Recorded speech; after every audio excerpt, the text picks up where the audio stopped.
अभी हमारा रोमांस शुरू हुआ था कि मेरी गैरत जाग गई और मैं इसे धकेलते हुए पीछे हट गया।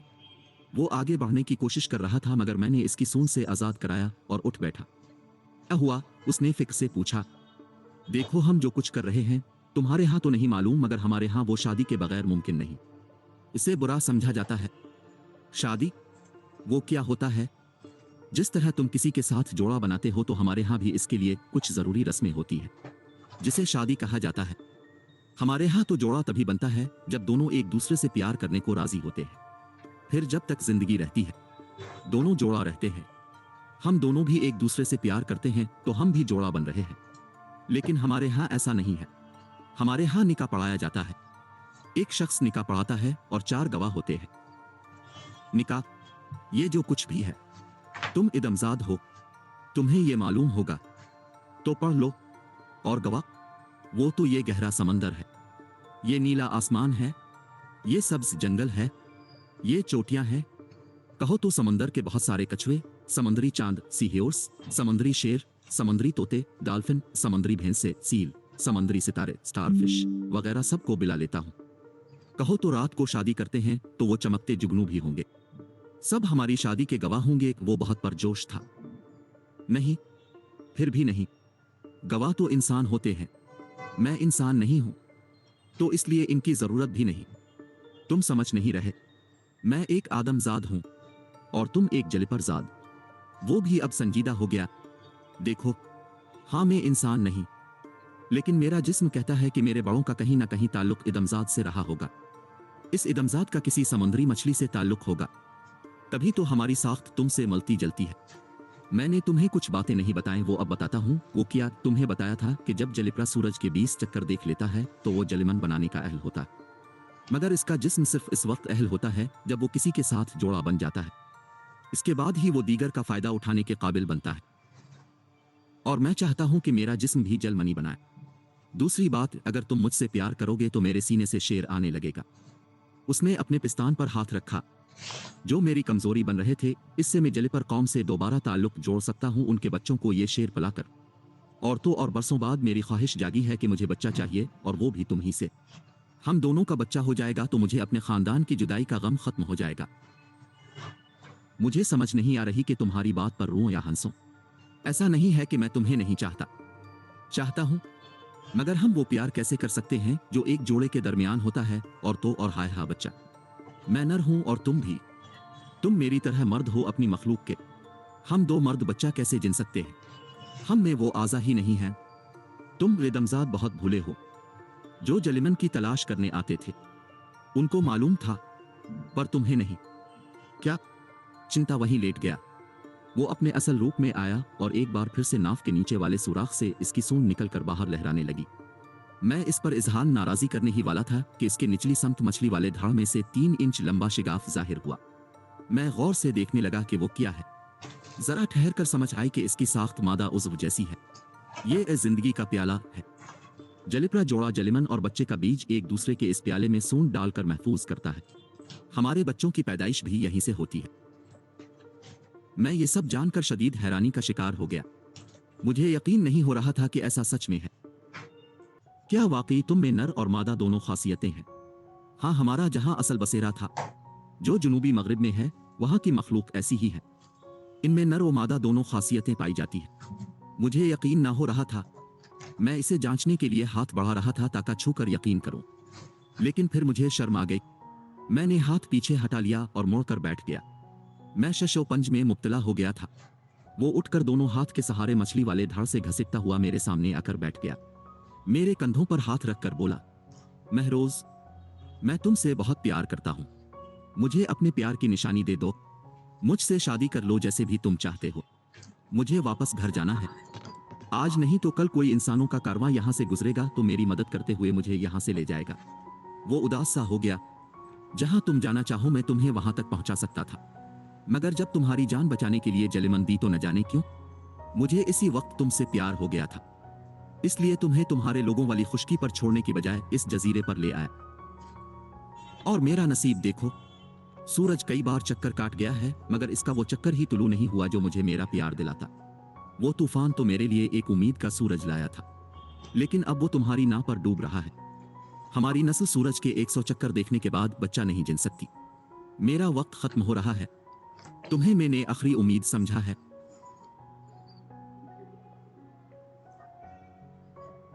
मैं खुद जो कुछ दिन से तन्हाई का शिकार था तो उसकी लंबी तन्हाई का दर्द समझ सकता था। मैंने हाँ कर दी। मैंने कपड़े पहने और इससे भी तहमत बनवाई, वुजू बनाया और फिर मैंने निकाह पढ़ा। ईजाब व कबूल हुआ और हक महर में अपनी शर्ट दे दी, जो उसने बखुशी कबूल कर ली। फिर हम दोनों बगलगीर हो गए। वो रूप बदलता रहा और प्यार की बारिश होने लगी, इस कदर के मैं बयान ही नहीं कर सकता। आज तक इस प्यार जैसा लुत्फ कभी मुयस्सर नहीं आया। आखिर ये बारिश रात गए थमी और हम एक दूजे की बाहों में सो गए। ये महरोज सुबह मेरी आंख इसकी आवाज से खुली। उठकर बैठा तो क्या देखता हूं कि वो समंदर में किनारे के पास मुझे पुकार रहा था, आओ नहाई। मैंने कुछ भी नहीं पहना था। यूं ही उठकर चल पड़ा कि कौन सा यहां कोई इंसान मुझे देखने वाला है। मेरी नजर रेत में गाड़ी गई शाख पर लटकी पैंट पर पड़ी, जो यहां से निकलने में मदद मांगने के तौर पर लटकाई गई थी। अब मैं भी इरादा बदल रहा था।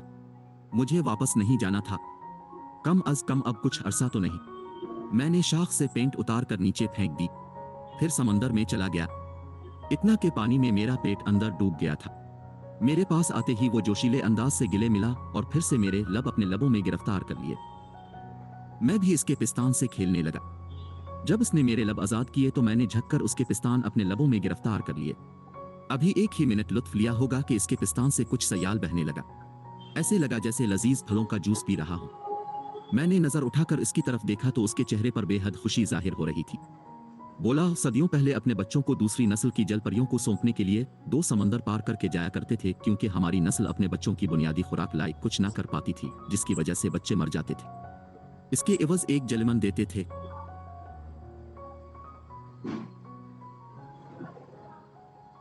एक बार यूं हुआ कि हमारा कबीला एक ऐसी जगह से गुजरा जहां पर छोटे छोटे सुर्ख फलों वाले बहुत पौधे थे। जब वो चखे गए तो बहुत लजीज लगे। वो बहुत से फल तोड़कर अपने साथ ले आए। जिस जोड़े ने वो लाल फल इस रात खाया था जब पूरा चांद था, तो इत्तेफाक यह हुआ कि उन्होंने जब एक दूसरे से प्यार शुरू किया तो उनके पिस्तान से लाल सयाल बहने लगा।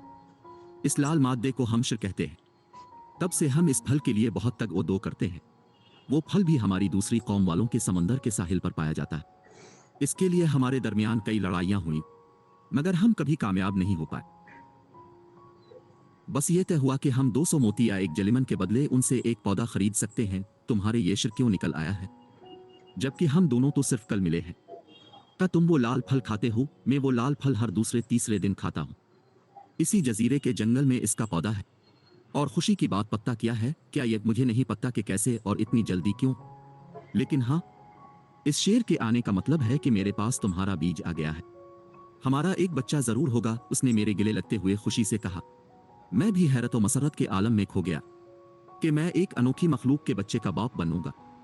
इतने में चिंदा अचानक मुझसे अलग हुआ। मैंने देखा कि इसके चेहरे पर थोड़ी सी परेशानी थी। क्या हुआ? मैंने फिक्रमंदी से पूछा।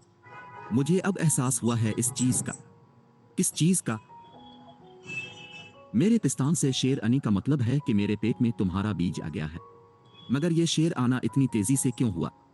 इसकी वजह यह है कि तुम्हें जो 2 जलिमन मिली थी, वो दोनों ही इस बीज के साथ मेरे पास आ गई है। अब तुम्हारे पास कोई जलिमन नहीं है। अभी वो बता रहा था कि हमें खड़खड़ की आवाज सुनाई देने लगी। हमने इधर उधर देखा तो जंगल के ऊपर एक हेलीकॉप्टर नजर आया। मैं खुशी और गमी की मिली जली नजरों से उसे देख रहा था। चुनता तो उसे देखते ही वहीं पानी में बैठ गया, जबकि मैं कोई फैसला नहीं कर पा रहा था, इसलिए यूं ही खड़ा रहा। हेलीकॉप्टर मोड़ काटते हुए जजीरे की लंबाई की तरफ हो गया। उन्होंने हमें नहीं देखा होगा। मैं अभी वहीं देख रहा था कि मुझे नीचे से पकड़ लिया गया। मैं समझा कि शायद वो फिर से कुछ प्यार करना चाहता है, मगर ऐसा नहीं था। अचानक उसे खींचा गया। ऐसे ना करो चिंता, दर्द होता है। मगर अगले ही लम्हे इतनी जोर से खींचा गया कि मैं पानी में गिर गया। मैंने संभल कर देखा तो देखता ही रह गया। इसकी दम एक और जलपुरा के हाथ में थी जो उसे खींच रहा था। मुझे लगा कि चिंता ने मुझसे झूठ बोला होगा कि इसके सब कबीले वाले मर गए हैं, मगर फिर जब ठीक से इस नए जलपरे को देखा तो एहसास हुआ कि वो तो कुछ अलग ही था। इसके मटियाले रंग के मोटे मोटे बाल थे। इसका जिस्म भी अगरचे चिंता की तरह का था, मगर घने बालों वाला काई रंग का था। इसकी कमर पर शार्क की तरह का फन था। वो अपने नोकीले नाखूनों वाले हाथ में पकड़कर खींचता ही ले जा रहा था। चिंता ने मुझे छोड़ा और घूमकर जोर से इसके मुक्का रसीद किया, जिससे वो इसके चुंगल से आजाद हुआ। चिंता ने जल्दी से मेरा हाथ पकड़ा और साहिल की तरफ तेजी से तैरने लगा। साहिल पर पहुंचकर इसने अपना हुलिया इंसानों वाला कर लिया ताकि वो तेजी से भाग सके। अभी हम बाहर निकल रहे थे कि इस जलपुरा ने फिर से आकर चिंता को पकड़ लिया। चिंता ने इसके मुंह पर जोर से घूंसा रसीद किया, मगर उसने फिर भी न छोड़ा। मुझ में भी जोश आया और मैंने आगे बढ़कर जोरदार लात इस हमला आवर को रसीद की। इस पर यह जरूर हुआ कि इसने चिंता को छोड़ दिया, मगर मुझे आ पकड़ा। मैं खौफजदा हो गया। मैं खुद को बचाने की कोशिश करने लगा, चिंता भी, मगर उसकी पकड़ बहुत मजबूत थी। इसके नोकीले नाखूनों से मेरी कमर के दोनों पहलू चीरे जा रहे थे। लगता था कि कोई खंजर से मेरी अतराफ छेल रहा है। मेरे मुंह से चीखें निकल गई। उसने मेरे अपने नोकीले दांतों से काटने की कोशिश की, मगर चिंता ने इसके मुंह पर घूंसे मारकर मुझे बचाया। इस खूंखार जलपुरा ने अपनी दम जोर से चिंता की टांगों पर मारी, जिससे वो नीचे गिर गया और वो हमला आवर मुझे पकड़कर समंदर में लेकर चल पड़ा। उसने शिकारियों की तरह मुझे बाजू से अपने दांतों में दबा लिया और तेज तैरने लगा। मैं तड़प रहा था। अगर मेरे पास जलमन होती तो मैं समंदर में सांस ले पाता, सांस रोक लेता, मगर कल रात में सब कुछ लिटा बैठा था, इसलिए बहुत सा पानी मेरे कानों और नाक से अंदर जाने लगा। मगर जल्द ही चिंता भी पहुंच गया। इसके हाथ में एक लोहे का सलाख था, जिसके एक सिरे पर सुनहरी रंग का नगीना था। चिंता ने वो सलाख इस खूंखार जलपरे पर मारी तो वो चीख पड़ा और उसके जबड़ों से मैं आजाद हो गया। चिंता ने जल्दी से मुझे पकड़ा और फिर से इस पर वार किया जो हमारी तरफ बढ़ता आता था। वो उसके वार से बहुत चीखा और भाग गया। मुझे एक बार फिर से मौत नजर आ रही थी। चिंता ने मेरी सूरत हाल देखी तो फौरन साहिल की जानिब तेरा। साहिल पर पहुंचकर इसने मेरे मुंह से मुंह लगाकर पानी निकाला। मुझे सांस आई तो मेरी कुछ होश बहाल हुई, मगर मैं बिल्कुल भी हलचल ना पा रहा था। मेरा जिस्म इसके काटने की वजह से फालिज ज़दा हो गया था। मुझे अब अपने जिस्म का कोई भी उज़्व महसूस नहीं हो रहा था, अगरचे सब जख्मी हालत में था। यहां तक कि मैं बोल भी नहीं पा रहा था, अगरचे सुन सकता था। उसने शाख पर मेरी पैंट टांग दी जो कि हवा से लहराने लगी और फिर चलता हुआ मेरे पास आया। इसे मेरी हालत देखकर रोना आ रहा था। उसने मेरी टांगें पकड़ी और मुझे रोते हुए कहा, अगरचे ये सब करने की मेरी ख्वाहिश थी, मगर मैं तुम्हारी खुशी के वक्त ही ये सब करता, वरना कभी नहीं। लेकिन अब ये सब तुम्हारी जान बचाने के लिए कर रहा हूं। तुम्हें जलमन देने के लिए ये बहुत जरूरी है। मुझे मुआफ कर देना। इसके बाद इसने मेरे पांव अपने कंधों पर रख लिए। यही मुझे नीकर पहनाकर मेरे हाथ अपने हाथों में थाम कर बोला, महरोज, तुम्हें अपने साथ हमेशा के लिए यहां रखना चाहता था, मगर यह हकीकत में मुमकिन नहीं। हम दोनों अलग अलग दुनिया के वासी हैं। तुम्हें रोज रोज नई मुश्किलात दरपेश रहेंगी। तुम्हें जितनी भी जलमन मिल जाए, लेकिन तुम रहोगे तो इदमजाद ही। तुम्हारी भलाई इसी में है कि तुम यहां से चले जाओ। मैं सब सुन रहा था। मुझे ये सुनकर बिल्कुल खुशी नहीं हुई। मैं कुछ कहना चाहता था मगर कह नहीं पा रहा था। इतने में फिर से हेलीकॉप्टर का शोर सुनाई दिया। चिंता ने जल्दी से अपने गिले से जबरदस्त नगीने का हार उतारा और मेरे गिले में डाल दिया।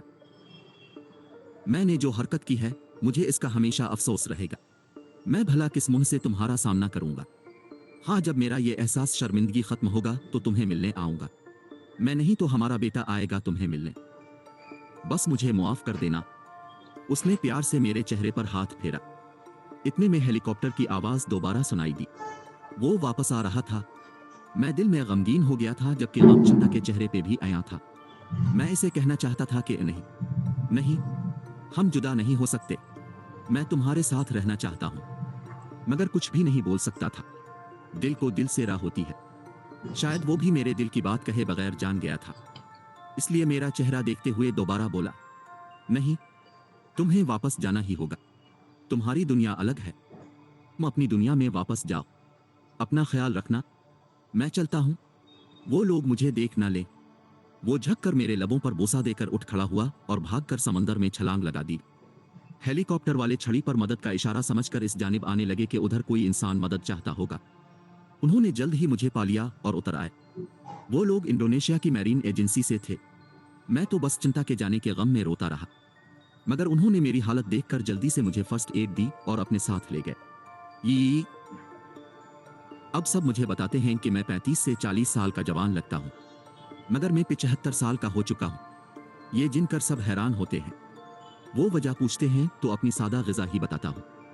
सिर्फ मैं ही इसकी वजह जानता हूं कि विदा के वक्त चिंता ने मुझे जलमन दे दी थी। वो मेरे जिस्म को अपनी तवानाई देती रहती है। मेरे साथ जिंदगी में बहुत से हादसात पेश आ चुके हैं। कभी जबरदस्त करंट लगा और कभी ट्रैफिक हादसे का शिकार हुआ। एक बार तो छत से भी गिरा था। मगर मैं इतनी जल्द सेहतयाब हो जाता था कि डॉक्टर्स भी हैरान रह जाते थे। मैं चिंता का बेहद शुक्रगुजार हूँ और इसका ही आज तक मुंतजर हूँ। इसके दिया हुआ जबरदस्त हार एक बार चमका था। ये इसके आने का इशारा था, मगर वो क्यों नहीं आया? ना ही हमारा बेटा आया। मुझे इससे कोई शको शिकायत नहीं है। मुझे इससे मोहब्बत है, बेपनाह मोहब्बत।